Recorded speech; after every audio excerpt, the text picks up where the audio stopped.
Hi, this is Molly Moynihan from The Teacher's Way. I wanted to talk briefly about two books that have had a lot of influence on me as a writer. One is called Writing Fiction. You can see it's all beaten up, well thumbed, by Janet Barroway, who is, I think, really important. It's called Writing Fiction, A Guide to Narrative Craft. Helped me so much, both as a writer and a teacher and a student. Just clear, wonderful ideas and exercises. And the other one is the John Gardner book, The Art of Fiction, Notes on Crafts for Young Writers. I'm not really a young writer anymore, but I love both these books. Helped me understand some of the really mysterious parts of writing fiction. Gardner tends to be a little more, he's not vague at all. He's a little more, let me think, I can't actually think of the word, but I'll read you one bit that he has said in here that was very helpful to me. So he's talking about the writer. He's actually talking about this word that I can rarely pronounce correctly, which is called verisimilitude. Yeah.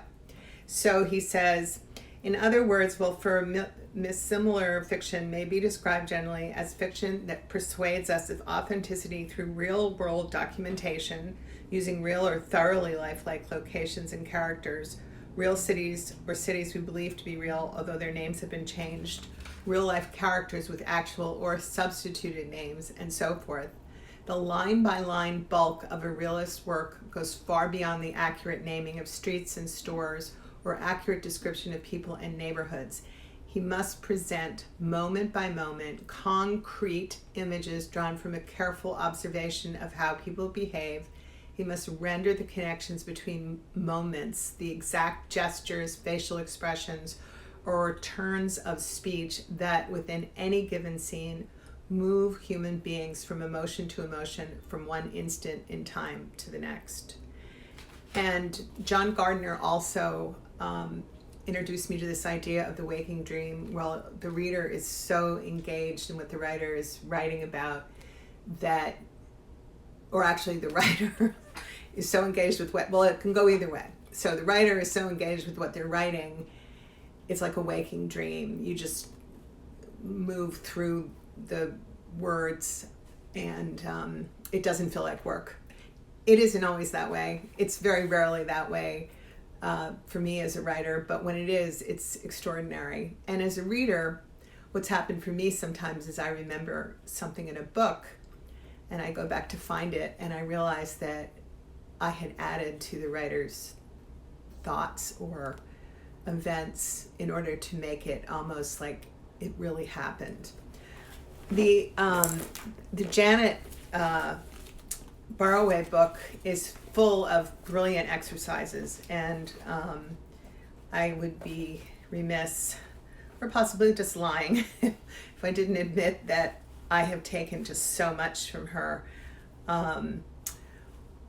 One of the best ones I have, she calls the 3Ds, or she had, and I've borrowed and used. It's the idea that you want something, so that's desire. You might not get it, so that's danger. And what comes from that is drama. I just think that that's a really simple way to create a very clear conflict, which of course is what we want.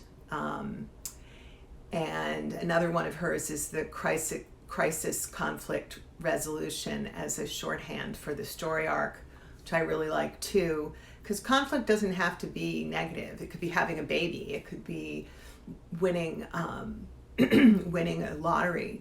It's just a crisis. It's something that comes into your life and creates this. So maybe you're having a baby and you really need to keep writing and you can't do both. That was one of my conflicts. Anyway, again, just to mention these two books. One is called John Gardner, The Art of Fiction, And the other one is the Janet Barroway book, A Guide to Narrative Craft, Writing Fiction. I need to get a new copy.